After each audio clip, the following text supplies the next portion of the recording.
Hey guys, welcome to Justice PH's 52 Things About Aquaman. Now these things you may or may not have noticed. They may be Easter eggs, they may be references, basically just cool stuff that I noticed about Aquaman while I was watching it. And I have seen it a few times, so it is that good for me. So I hope you guys have seen it. If you haven't, we will be posting content updates on what cinemas are still showing them. Okay, so number one, I wanted to mention that Aquaman is inspired heavily by the New 52. In case you're wondering what the New 52 is, it's basically an effort by DC Comics a few years ago to start everything fresh. So basically it allows new readers to start from square one without having to backread years of stories. And, you know, it would have been kind of a daunting task for new readers to backtrack because technically speaking the stories that DC Comics had started in 1986, and while technically you can jump in anytime, it was a pretty interesting thing to see a lot of new readers jump into the New 52 for the very first time, and it gave them a very good overview of how all the DC Comics characters are in a nutshell. Aquaman has a lot of stories that are that were integrated into the movie from the New 52. For example, his simplified origin story, being half human, half Atlantean, having a half brother named Orm, who is, you know, ruling the sea as you know, in the comics, Ocean Master, and his relationship with Mera, several other things like the Dead King, the Trench, the Throne of Atlantis, all of these things. If you were reading the comics, and if you haven't, you should really try them. They're awesome. If you've read the comics, they'll be pretty interesting callbacks. Jason Momoa's trident in Justice League has 5 prongs, so it's not a trident because a trident has to have 3 prongs. Well, guess what? In the comic books, for the most part, Aquaman has always had 5 prongs in his trident. That's kind of his thing. And if I were to put it in percentages, I think 85% of the time it was always drawn like that. And the rest of the time, yes, you would be seeing it with 3 prongs. But essentially, Queen Atlanna's trident, as revealed in Aquaman, is actually, you know, pretty faithful to Aquaman's classic trident. Number 3, Aquadog. So we get to see a version of what could be Aquadog from the comic books under the care of Atlanna and Tom in the lighthouse. Number 4, a lot of people are like, Atlanteans, you know, they probably don't eat fish. Arthur's probably gonna get mad if he sees people eat fish. Well, it's just like us. We eat cattle, we eat, you know, chicken. It stands to reason that Atlanteans also eat fish, right? And that's one of the very first things that we see an Atlantean do in Aquaman, so that takes care of that. Number 5, Saglo Purr, the song that plays during the snow globe scene, that's actually roughly translated to Lost at Sea. I say roughly because the band that plays it actually is kind of known for making up words. So it's not always like a 100% translation. But if you've heard it before, it could be that you've heard it in Sense 8. Number 6, there's a lot of references to Camelot and King Arthur. As you may have noticed in the film, they did say that Arthur was named after the king, the legend of Camelot, and at the very end he has to recover the lost trident, also known as the sacred trident, from the dead King Atlan's grip, and he apparently is the first to be able to do that with, you know, a whole lot of people who've already tried and failed, so it's kind of like a reference to Excalibur. Number 7, New Atlantean soldiers. Yes, we do have New Atlantean soldiers who don't look anything like this guy over here. This guy over here is actually an Atlantean soldier from Justice League. But, let me kind of, you know, put things in perspective for you. If you've noticed, the Atlantean soldiers in Aquaman, they kind of all have jobs to do. The ones who are in white are generically the soldiers of King Orvax and King Orm, as seen in the scene where they had to kind of, go after Atlanta and at the same time go after Mira. You've seen those soldiers in white. Now these guys are dressed in gold, and they are a little bit fashioned after the outfit of King Atlan, as seen in Justice League. If you've seen Justice League, the patterns are gold and triangular weaves everywhere. Those are likely just for the Mother Box Atlantean stronghold. More on that later. Number 8, King Orvax is mentioned, and King Orvax is one of the previous kings of Atlantis. Although in this case, King Orvax is actually the husband-to-be, or the husband of Atlanta, who basically is the father of King Orm. Number 9, Talking to Fish. So, this one is a huge Super Friends reference. In Arthur's case, even as a child, you already see the sonar, the circular things coming out, and his hands coming out like this. It's a lot like the cartoon, and they even throw in the audio effects that go with it, sort of like whoom whoom whoom sort of thing going on. Number 10. Now, if you've seen the manta ship that the manta pirates stole from the government, it is actually very similar. I don't want to call it a reference exactly, but it's very similar to Black Manta's more recent appearances. The more modern approaches to Black Manta, it looks a lot like that. Although Black Manta in the movie is more of a throwback to the classic version with the 2 eyes. Next, so Arthur started his tattoo on his left arm, as seen when he was a teenager. As many of you know, Jason Momoa does indeed have a tattoo, a set of tattoos here, and it's likely that he kind of expanded on those as he grew up. That's why we have that full body set that we see first in Batman vs Superman, and then Justice League, and then now Aquaman. Number 12. So, I find it very interesting that a lot of people are always wondering, what are his strength levels when he's, above water? That is taken care of pretty easily when adult Arthur first appears. So we easily see that he's able to, dispatch of several soldiers. He's bulletproof, he's blade-proof, almost impenetrable skin, and he has kind of a high tolerance for impact weapons. So that's something that we see even without his aquatic powers, which we'll talk about in a few minutes. Next, number 13. So the green stone. This was actually pointed out to me by a good friend, Ryan De Vera, who also cosplays Aquaman. So that green stone is apparently a Polynesian thing. It does denote like nobility. So a lot of people were wondering, what is that gonna be, like a green mystical crystal thing? Is it gonna factor in the movie? Well, it's more of a reference to his heritage. Number 14, we see really fast, speedy swimming, as seen in Smallville. That was really fun for me, because there's a lot of ways they could have interpreted the swimming, but the way they did it for Aquaman is that it looks a lot like the same, swimming that AC does in Smallville. The quick streak across the body of water and the high jump. That's, a lot of fun for me to watch, and it does call back. I'm not going to call it a direct reference, so I'm pretty sure they were trying to do their own thing, but it kind of ties together nicely, don't you think? Next, so number 15, the 7 kingdoms in the film. So there's Atlantis, there's Zebul, there's the Brine King, there's the Fisherman King, there's the Trench. And then the 6th kingdom is the kingdom of the Deserters. It is not pronounced deserters. If you listen carefully to the movie, they do say deserters. Actually, King Orm says it when he was introducing the 7 kingdoms.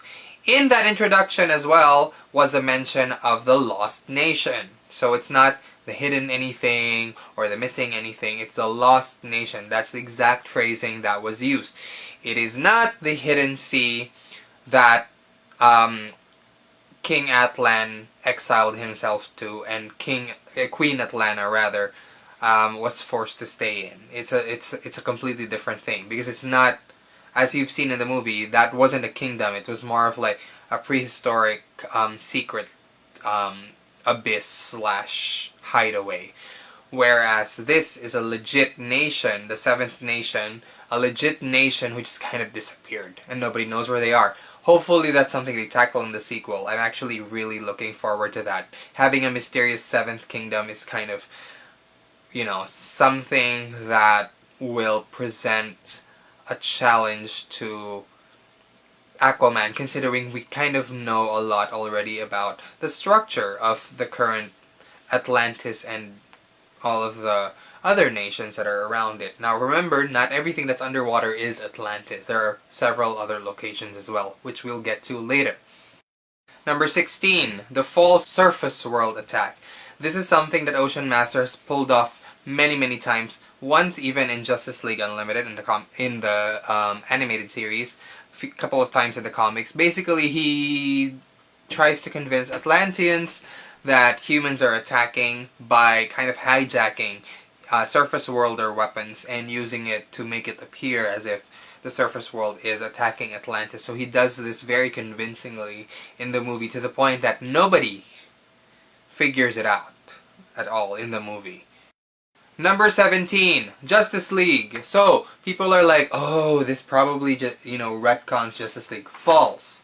Number 1, Arthur just goes straight to the Atlantean stronghold. Atlantean stronghold, that's what is mentioned in Justice League, the art of the film. It's Atlantean stronghold, not Atlantis, that's mentioned, unlike Themyscira. So Arthur makes a beeline for the Atlantean stronghold, meets Mera, who basically tells him, you know what, it's gonna be now your task to go after Steppenwolf because it would have been your mom's, but she's gone. Which actually is kind of like tricking him, because it should have been King Orm who did it. So basically, Mera provides not the trident, because he already had it in Batman vs. Superman, but the armor that he was going to wear to battle Steppenwolf. And the armor is fashioned a lot like King Atlan's back when he acquired the Mother Box for Atlantis, and is also similar to what Mera and her soldiers were wearing while guarding the Mother Box. Now, with regard to why Arthur knew where the Mother Box was, there was the mural in Justice League that pretty much said that, he was connected to these 3 Mother Boxes. So it's entirely possible that, Volko told him where those are, and that it is not in Atlantis, because like Orm said, he was never in Atlantis. Number 19, I wanted to talk about Mera's hydrokinesis, also known as aquakinesis in the comic books. In Justice League, you just kind of see her wave her arms around, but here in Aquaman, you actually see her eyes glow blue. And it's very cool, because that's how they are in the comics nowadays. So whenever she uses her aquakinesis, her eyes actually turn, a bright blue, and this is something that you can also see in the movie. Okay, number 19. So those Throne of Atlantis style attacks. If you're familiar with the comic books or the TV, sorry, not the TV, but the animated video, then you'd know that Ocean Master essentially does try and engulf the surface world with water. So that's that. We see that happening just before Mera actually successfully recruits Arthur to help her out. Number 20, Stephen Shin. So this one is played by Randall Park, who was also in Ant-Man and the Wasp. In the comics, Stephen Shin basically is this really helpful scientist who tries to help Arthur come into terms with his powers. But the thing is, when he tries to find out more about Atlantis, Arthur and his father Tom, they prevent him from learning more about Atlantis, and he turns on the boy and almost kills him. Number 21, as I mentioned, the opening where we see Arthur beat up all the pirates shows us all his powers on land, so to speak. But the swimming lesson kind of outlines all his powers when he's underwater. And one of the best stuff about that is that they can talk. That's not something that we thought would actually be brought up But the thing is, they do talk underwater in the comics, but it's outlined very nicely here. Basically, they're able to carry sound through water. And other than that, you know, the swimming that I mentioned and all of these Atlantean abilities. Number 22, Arthur and Mera are metahumans amongst their people. So in Arthur's case, Mera wonders how long he's been able to communicate with animals. And in Mera's case, she's able to actually control water, something that a typical Atlantean highborn would need a trident for. Number 23, it is mentioned by King Arthur has never actually set foot in Atlantis. Now, I mentioned earlier that in Justice League, it's never actually mentioned that the Mother Box was stored in Atlantis. And if you look at the art of Justice League, the book, it actually calls it Atlantean Stronghold instead of Atlantis, as opposed to Themyscira, where the Mother Box actually is. Number 24, water bubbles actually allow for private conversations. In Justice League, we saw Mera create a water bubble so that she and Arthur could talk. Now, the assumption was that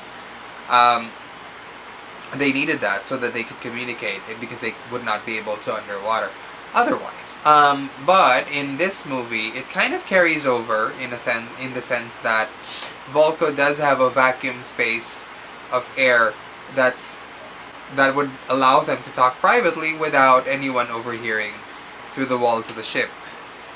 Of course, this party was crashed by Atlantean soldiers, but still, the point was there. Number 25, Atlantis sinks because of hubris.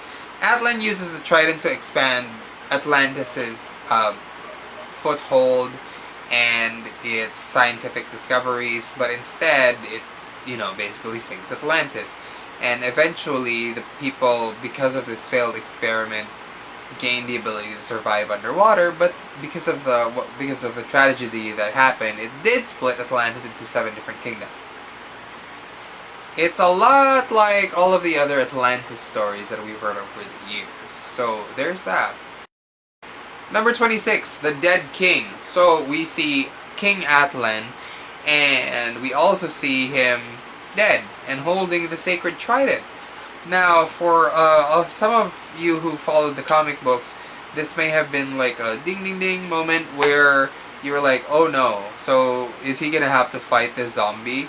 Now, you probably are wondering, if you've just seen the movie, you're probably wondering, why are we wondering if this guy is a zombie? Because in the comic books, he does kind of end up zombified and still trying to fight Arthur for this throne. So that's pretty cool. And he's referred to as the Dead King, and he has the Lost Scepter.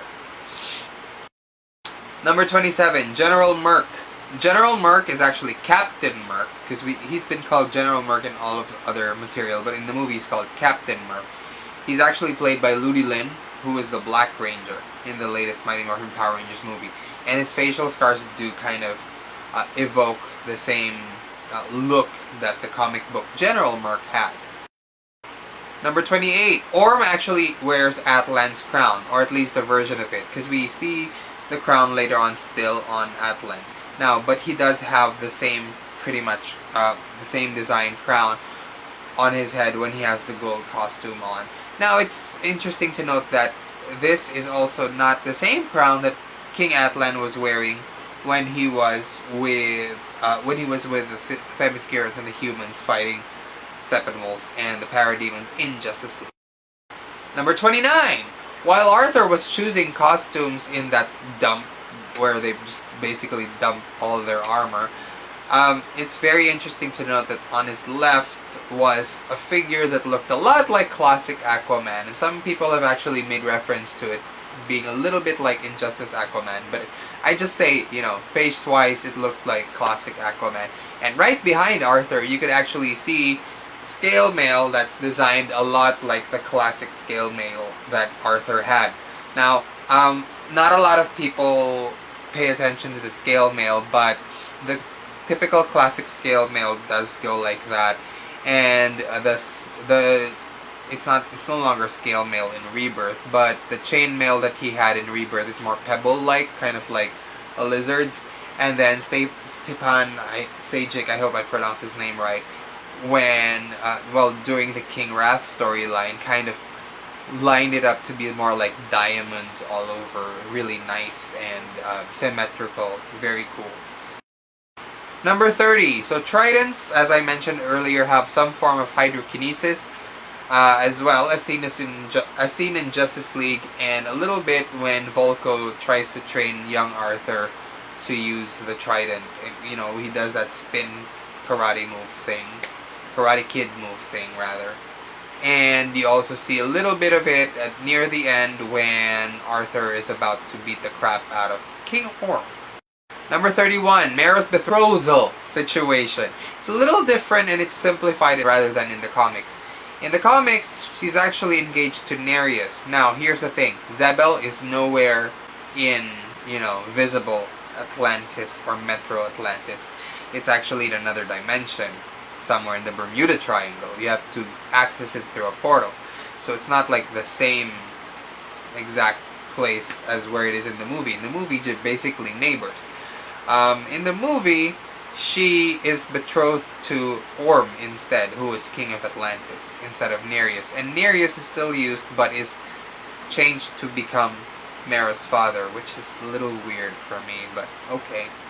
Yeah. Number 32. You may have noticed that even while Arthur was captured, he still had the trident. So, it could be royal etiquette to always have your trident with you at all times. You will notice that Atlanta has hers near her vicinity at all times. Orm as well. It's if he's not holding it, it's somewhere, a few feet away from him. So that's something that is consistent with all of the Atlantean royals. Number 33. King Orm was mentioned as an 8th Dan Nautilus in Zebel Fu. So that's probably a martial art that was created in Zebel. He is an EAC marathon winner, is a Coral Heart medal hero, and a 3-time undefeated Trident champion. So that was all shown in the whole tail of the tape situation when he was about to battle Arthur in the Ring of Fire Gladiator event. Number 34. So there was indeed Topo. James Wan mentioned that Topo was indeed in the movie and that he was the octopus playing drums. In original scripts, James Wan mentioned that he originally had a bigger role, but they had to simplify it because it wasn't really making too much sense anymore. But they wanted to still leave Topo in there with at least a cameo or an appearance. So, if you listen to Everything I Need, the film version, because Topo plays war drums, right? The war drums sound a little similar to how he plays them in the Ring of Fire sequence, which is fun because now you can imagine Everything I Need with Skylar Grey featuring Topo. Number 35. Willem the Friend. Yes, so a lot of people are like wondering, okay, so it's Willem Dafoe, so there's a whole possibility that he's gonna betray Arthur eventually. You know what? I don't think so, because he has a lot of internal monologue here. He even has a time where he gets to talk to himself and the camera's just on him and he's speaking to himself and he's like, I promised Atlanta I'd protect him. So I don't think that this version of Volko is going to betray Arthur anytime soon. And, he's basically just worked so hard to make sure that Arthur ascends to the throne as he had promised Queen Atlanta. Number 36, Ocean to Ocean is the title of that Africa cover that it's dividing fans. Personally, I love it because it talks a lot about the Aquaman situation from all these years, and he's been, kind of ridiculed, and now he's super amazing. Even Arthur's own situation in the movie. And that is actually a remake of Total Africa. And it also references, of course, actual Africa, which is the Sahara. Number 37. So, that pilot, everybody's like, yeah, okay, he's a pilot. It's actually Lee Whannell. Lee Whannell was in Insidious and Saw. So this guy has been working with James Wan, directing and writing and basically creating awesome things. And he doesn't disappoint. He still shows up and he kind of does his due. And it's pretty awesome to see him there as a pilot. Number 38. Black Manta's armor is Atlantean, which gives him a level playing field. Now, All the main parts of his torso and headgear are from the blaster that Orm gives. So that's something that isn't really an Easter egg, but a lot of people are always like, why is Black Manta, able to go toe to toe with Arthur? He's a pirate. He basically, he scavenges things. He picks stuff up from other people. In this case, he's gifted with Atlantean technology, which has also been gifted in the comic books. So that's pretty interesting. Okay, number 39. In the Kingdom of the Deserters, as I mentioned earlier, is the Forge of the Trident, where King Atlan had his trusted blacksmiths forge his trident for him. I wanted to mention that because in the comic books, there have been several designs of the trident, and in one of the most recent issues, it's kind of explained away that if the trident needs to be reforged, then it can be, because it can be forged in Atlantis. So all of those different designs of the trident can actually be explained away by saying it is the same trident, it's just that it has been reforged a few times. So that's why it looks different every now and then. And in number 40, so that trident that we see that he actually gains in the movie, the sacred trident or the lost trident that he has to find in the hidden sea, is actually a lot closer in design to Jim Lee's design in the New 52, rather than the 5-prong design that we were talking about earlier. And James Wan and his team actually came up with an Atlantean alphabet that he inscribed that trident with, and he honored the creators of Aquaman in that inscription. So that's a really fun throwback as well.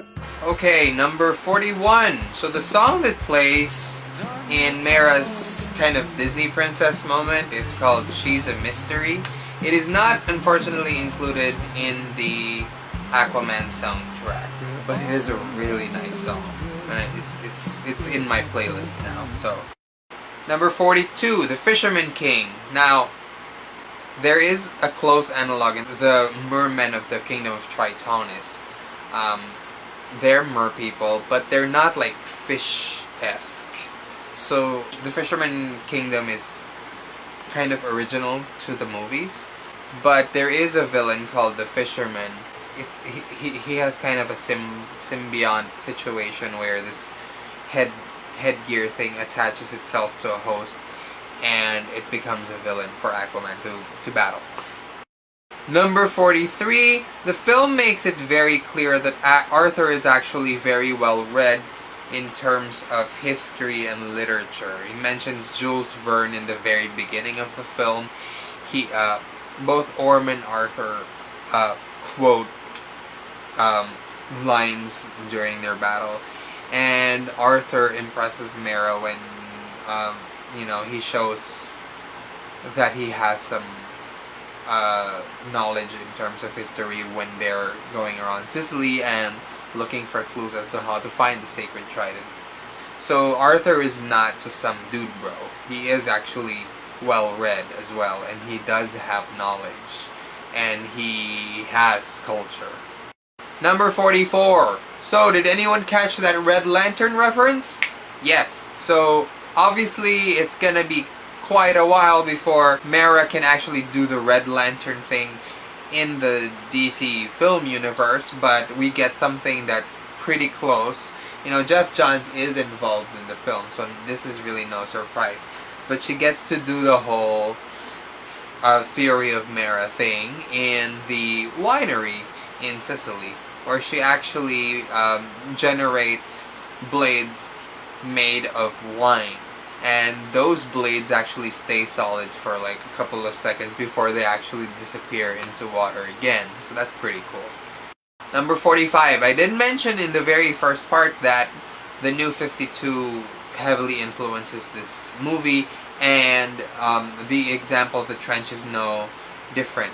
The trench are creatures that were highlighted in the New 52, and these are creatures of the deep, and they're drawn to the real king. And that is also something that's made mention in the movie. Whoever holds the king's trident, is able to actually control the trench, which is weird considering the fact that everybody else thinks they're just violent creatures. But whoever holds the real king's trident is actually able to hold sway over them and control them. Number 46. So the Hidden Sea and Atlanta. In the comics, Atlanta does come up alive and is also sporting a bunch of, bone-like armor. And that is something that we also get to see in the movie. Also, although in the comics she's not alone. She actually leads an army. And in the movie it's fairly interesting because you actually see that her bone armor is actually trench bone. The Hidden Sea kind of recalls the Warlord's underground kingdom. Although in Aquaman there aren't really any people there.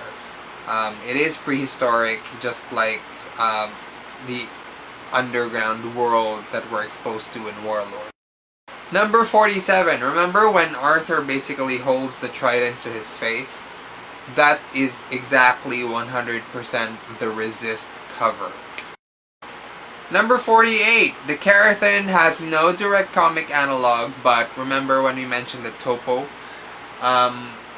made an appearance as that drum-playing octopus? There was a creature, well, it was a version of Topo in the New 52 that was that big as well. And there are a lot of Krakens in the Aquaman series, so this is just another one of those interesting comic references. Number 49. I feel like the brine is kind of a little bit of a racial commentary.